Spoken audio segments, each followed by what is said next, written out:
Rush. It's the Rush Hour with Bo Snerdley on the Red Apple Podcast Network.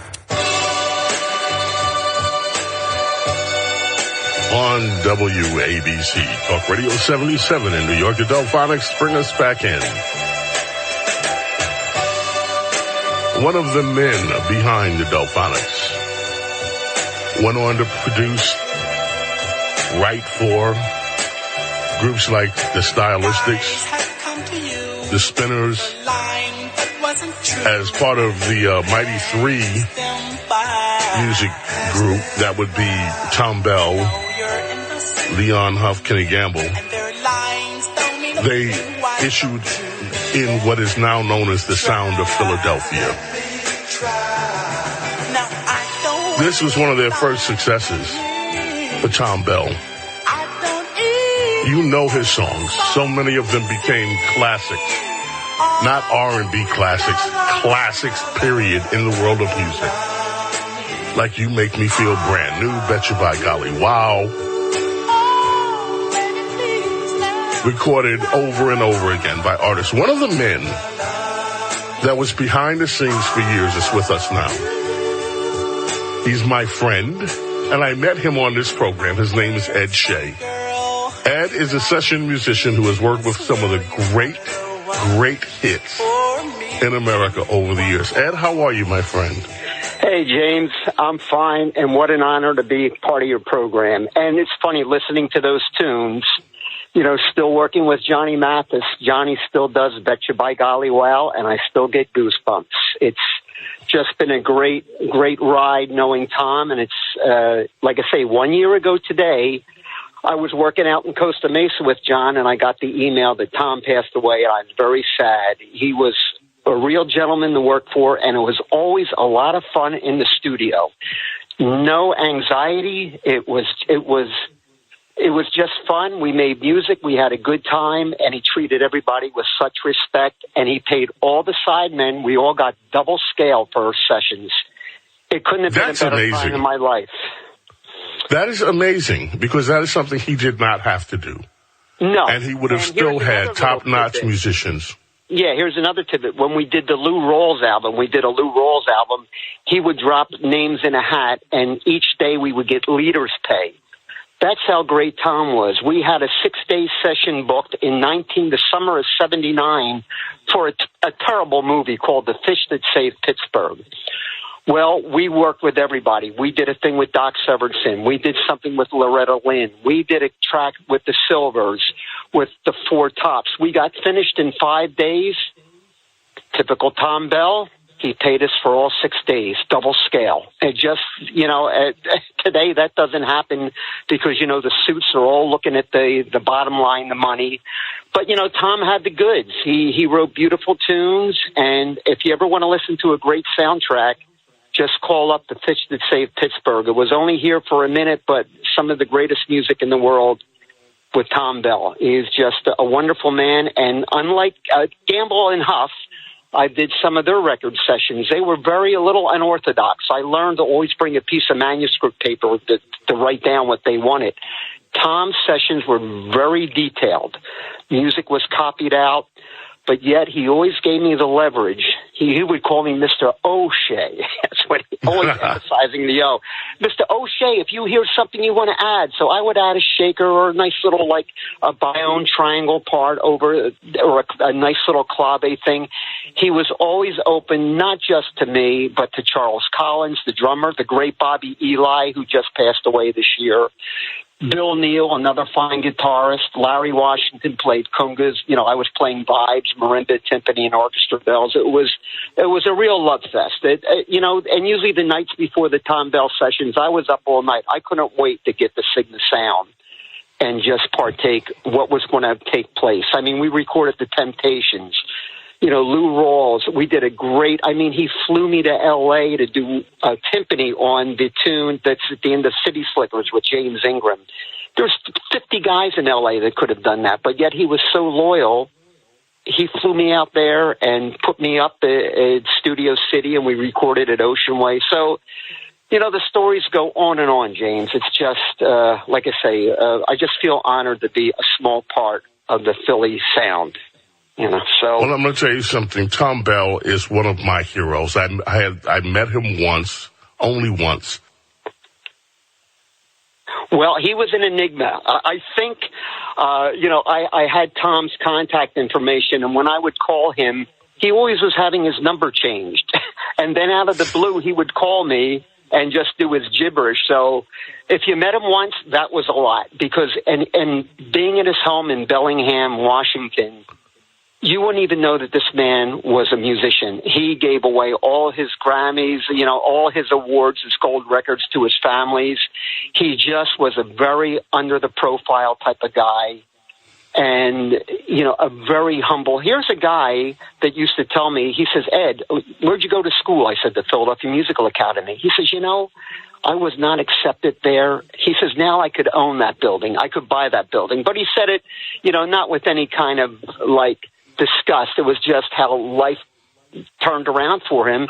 Here's a guy that started in the mailroom of Cameo Parkway Records. He was Chubby Checker's conductor on tour, Thom. So, Thom really came up through the ranks, and of course that La La means I love you. He said he wrote that in a matter of minutes. He said he could write tunes like you were writing a postcard. He said it was a gift from God. Wonderful guy. Wow. Yeah. He is an American. He's an American icon, an American genius, and he upped the game. His productions, and you could hear the growth and the freedom that he had in what he did, because the productions just kept getting more and more expansive, more and more beautiful. The recordings themselves were among the best recordings of the era. He was an amazing producer. Right. And Thom learned from his sidemen, because he would always come to me it was 43 years ago this month that we recorded the album Nisi, and we had a couple hits with that, Going to Take a Miracle and also Silly. But I remember we did a track there called It's Your Conscience, and he wrote a timpani part. I said, Thom, I feel like I'm on a paddle boat. And he would laugh. He goes, if it doesn't work, Mr. O'Shea, you let me know what works and what doesn't work. So he would always go to the guys, because he always felt a little self-conscious that he didn't have orchestration classes. He learned from listening, and one of his idols was Burt Bacharach. They used to call Thom Bell the Black Burt Bacharach, and even in Burt Bacharach's book that I read, he mentions Thom Bell, with the oboe, the orchestral instruments, the harp, timpani, marimba. He just had great ears, and and he was open to any suggestions. It was never like, no, this is what I wrote. He always would let the player add to whatever his product was, and he was always very grateful. And of course, he showed us by paying us double scale. He just loved having his core of men, and a lot of those people, like Bobby Eli, passed away, is gone, and Larry Washington, who played a ton of congas, and Thom used to look at Larry Washington, have 3 pages of music up on his conga stand. He used to call him Biscuit. Thom had a nickname for everybody. He used to call me Cotton Top because of my white hair. But he'd say, Biscuit, what are you doing with all that music on your stand? You can't read a note of music. Larry Washington couldn't read a note of music, but yet, he would listen to the groove, and then he would contribute to whatever was going to happen on the track. So they were wonderful days, James, just wonderful, wonderful days of my life, the 70s through the 80s and into the early 90s. And the last thing that I did with Thom in the studio was out in L.A. at the Ocean Way when we did that tune for the movie City Slippers with James Ingram. And again, there's 30, 40 top flight L.A. session guys that could have done it. He flew me in to do that. And, it's sad that he's gone, and it's sad to what I hear today on the radio, because I just can't relate to it. It's not my thing. I'm still old school Sinatra, old swing stuff, Stephen Eady, and of course the R&B stuff I loved. And like I said, I was a part of it, and I thank God every day, that I had this tremendous journey, and I'm still playing, I still get a chance to do his tunes with Mathis. And John's 88 and still going at it. So, we still have a way to go, James. We're still youngsters, we do. huh? We still do. God willing, my friend, God willing. Thank you so much for joining us. Can I give you one little tidbit? When you're WABC radio, I spoke to a buddy of mine, a producer named John Flores out of Phoenix. Because John, I told him I was going to do the show. He goes, Ed, WABC. John Flores produced the Hughes Corporation Rock the Boat, and he said it was WABC back in the day that turned that into a hit. They got that up and running on the air as some disc jockey at WABC. So there's a little tidbit for Rock the Boat. Well, thank you. WABC was it is, and we still call it that, the crown jewel of American radio.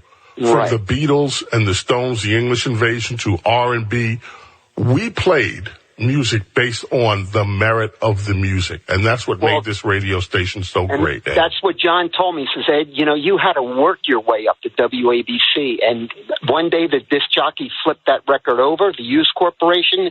John Flores was the producer, and he said it took off across America. So listen, thank you. I know you got to run, James. Merry Christmas to you and your staff and all the listeners. Merry Christmas to you, Ed. Thank you. Okay. Bye-bye now. All right, take care now. Hughes Corporation takes us out. It's time to check in with Lou Dobbs on WABC. Again, folks, I know music isn't everybody's thing, so I get that. But, Thom Bell was a special human being, and I just wanted to pay tribute, along with some of the people that are behind the scenes that actually make the music that you love. And your arms have held me safe from a rolling sea. There's always been a quiet place to harbor you and me. Our love is like a ship on the ocean. We've been sailing with a cargo full of love and devotion.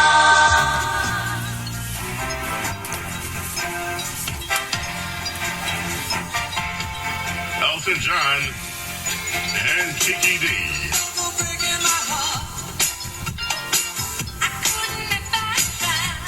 On WABC, Talk Radio 77.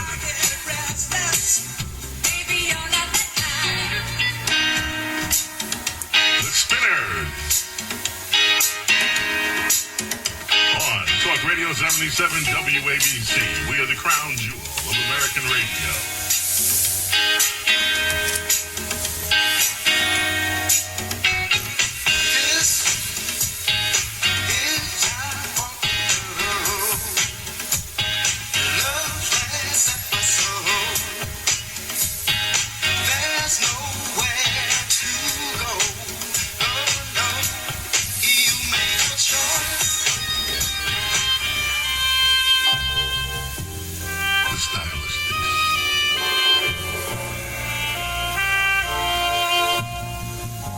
WABC, Talk Radio 77, most nervous rush hour.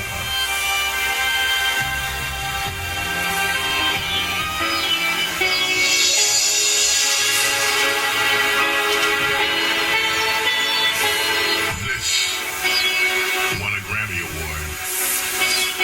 It is still one of the most recognizable songs in the world. You Make Me Feel.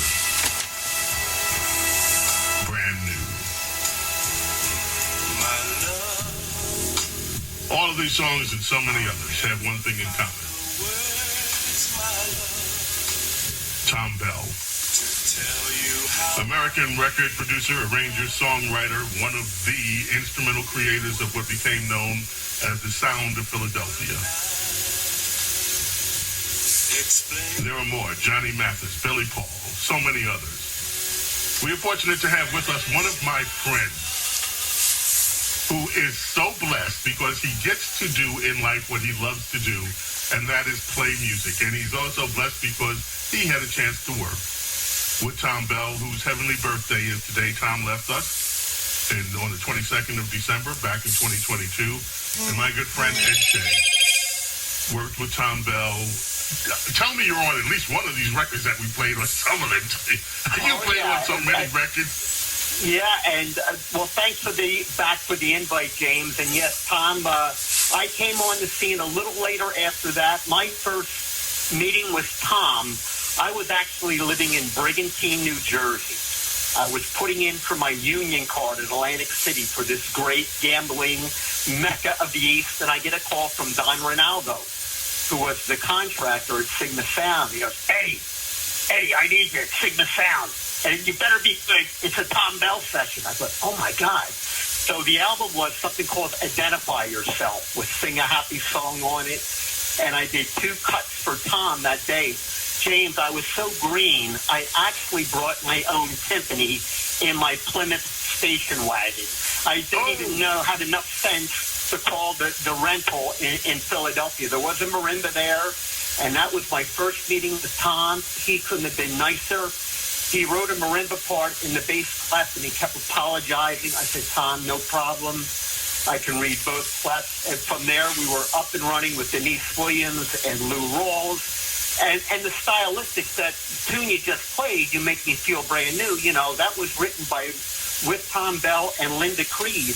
And Tom's brother, Tony Bell, also contributed to that record. Now, Tony did that film session I told you about in our last interview with The Fish That Saved Pittsburgh, where we had all these artists, the Jacksons, Phyllis Hyman.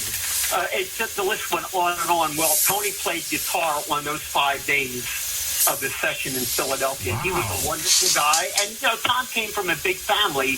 He had 10 brothers and sisters. And a lot of people don't realize he was actually born in Kingston, Jamaica. So then his mom and dad migrated to Philadelphia. His father owned a fish market, and Thom used to work at the fish market.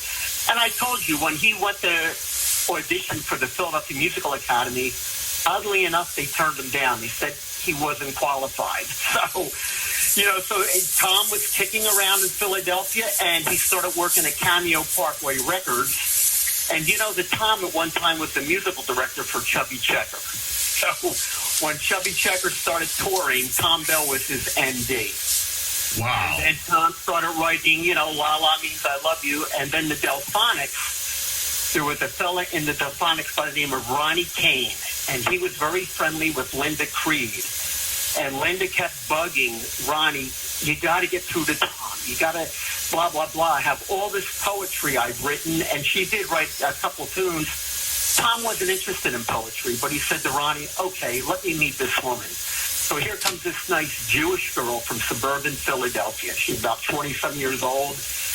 They hit it off, and from there it was magic. You know, they wrote so many hits. Now, their first thing that they had actually recorded was by Dusty Springfield, called I Want to Be a Free Girl. But their first real big hit that they did get together was, I think it was Betcha by Golly Wow was the first thing. Betcha by Golly Wow. Really hit with. And poor Linda, she died a very young woman of breast cancer, 37 or 38 years old. So the association with Thom and Linda was very short-lived. But, you know, Thom used to tell me when he would go to award shows or up to New York for whatever with Linda, people thought that they were an item, and they would sort of laugh it off. You know, they thought, oh, here's Thom with this nice young white suburban girl. But, you know, Thom was happily married, and it was just a great association. And, of course, Linda Creed, through her suffering with the breast cancer, probably wrote one of the greatest tunes in the world, The Greatest Love of All. The Greatest Love of All, yeah. Yeah, so she wrote that in the throes of her going through that terrible, terrible time. But, yeah, but the first thing was with Dusty Springfield. And then, you know, Gamble and Huff, you know, Thom was an arranger, Philly International. But, of course, the big thing with Thom, and he told me, he says, Mr. O'Shea, because I told you before, he used to call me O'Shea. He says, the money's in publishing, so that's when they formed Mighty Three. The Mighty Three. Right, yeah. Mighty Three Music. And, you know, James, the last time I talked to you, I left out some of the sidemen. I mean, I mentioned Charles Collins and Larry Washington, but there was another great, Bobby Eli, of course, who wrote tunes for Blue Magic. Bill Neal was one of Thom's sidemen, and you can hear Bill Neal on the tune Fat Eyes, that great Robert John tune, that big power rock ballad. That's Bill playing that big guitar solo. Bill went out to California. He was very successful in doing episodic TV like Fantasy Island and Remington Steele. Another guy who did when we did a Lou Rawls album, or Denise Williams when we did the Niecy album, was a guy named George Merrill. Now, you may not know that name, but if I mention I Want to Dance with Somebody by Whitney Houston, you go, oh, yeah. Well, George wrote that tune. So George was actually a student of Thom. And Thom took George under his wing, and George and his partner, Shannon Rubicon, wrote that great tune for Whitney Houston. So, just rubbing shoulders with these guys in the studio. And Bob Babbitt. I didn't mention Bob. Bob did all the Thom Bell dates. You can also hear Bob. I mean, he goes as far back when he lived in Detroit, James. If you remember the tune Cool Jerk. Yes. That's Bob Babbitt. That was his first Cool Jerk. He had. Yeah. So Cool Bob Jerk. Bob went on to record, Rainy Night in Georgia with Gladys Knight, Signed, Sealed, and Delivered with Stevie. And like I said, just being around these guys and having a good time. And I told you the last time that Thom would pay us all double scale. It was a wonderful time. And then in 82, after the Beatles came out with the Revolver album and Strawberry Fields, before then, a lot of these albums had filler, a lot of remakes and covers. That was passé. But yet in 82, we did a cover of Going to Take a Miracle, which was by the Royalettes originally, and that became a big crossover hit for us. That was Denise. Denise did that. Yeah, but originally it was the Royalettes. Yeah, so that yes, the Royalettes. I remember the original. I loved the original when I was a kid, and she did. Me too. Yeah. So growing up in a row home in Philly, this is what I would listen to. I would watch Bandstand. And another interesting thing I'll tell you about Thom in the studio, of course, when we went into the sound room to listen to the playback, I mean, they had these big monitor speakers hanging in each corner. I mean, they were as big as like a VW Bug. And do you know what Thom wanted to listen to all the playbacks on? Please tell me he listened to them on really small speakers like car speakers. Right. Yes. Absolutely right. He would tell Jim Gallagher, the engineer, hey, Jimmy, he would always, let me hear them on the Pee-wees. He'd always call, let me play those on the Pee-wees. Let me hear that back on the Pee-wees. And I would say, Thom, I mean, with those, why do you want to hear that? He says, Mr. O'Shea, he says, people are on the beach with their radios in Wildwood. People are in their cars, and I want to see what it's going to sound like coming through those tinny little speakers back in the day. So that was his logic, which you hit it right on the head, James. That's what he wanted to do, And we went on. I did other things for Thom with Teddy Pendergast. And, here's an interesting story. You know that Teddy was the drummer for Harold Melvin and the Blue Notes? Yes, I do. I remember that. And then I remember when he became the front man with Harold. And right. And at first it was Harold Melvin and the Blue Notes. Teddy took the lead, and then it became Harold Melvin and the Blue Notes featuring Teddy Pendergast. And right. Yep. And you know how that came about? Harold Melvin, they were performing in a club in Puerto Rico. And the guy wanted extra time. Now, Harold, from the word, is like blew out his chops, and he didn't want to work any longer than he had to. So he said to his backup band, does anybody want to come up and fill time? Well, Teddy came up and sang something, and they knew they were on something, and that was it. Teddy moved up from the drum chair, and I worked with Teddy in the studio. Perfect gentleman. He looked like he just stepped out of a fashion magazine with the Armani suits, and I just did a couple overdubs. They may have been for Gamble or Huff, but it's just a great scene. And Thom, here's a guy that just wasn't accepted to the college. If you listen to the OJs, the introduction to Backstabbers, they must have tried. You listen to that first 8 or 12 bars with the French horn, the strings and the harp and the timpani. It's again, I told you on the last interview, they would call Thom Bell the Blackbird Baccarat. Thom had such a beautiful, knowledge of the oboe, the English horn, all the classical instruments, and he brought all that into that groovy, silky Philadelphia sound. And that's what made it. Ed, we got to stop it there. I love you, man. You're just the best. I love and you. Well, listen, you can't do this alone. I have a lot of great friends that help me out in the business. Thom, Ben Herman. It goes on and on. So we will take this up again, James. We will continue the stories. I love them. And thank you for sharing us. And God bless Thom Bell on his heavenly birthday. All right. God Coming bless back. you too, James. Bye-bye now. Thank you. Bye-bye. Bye.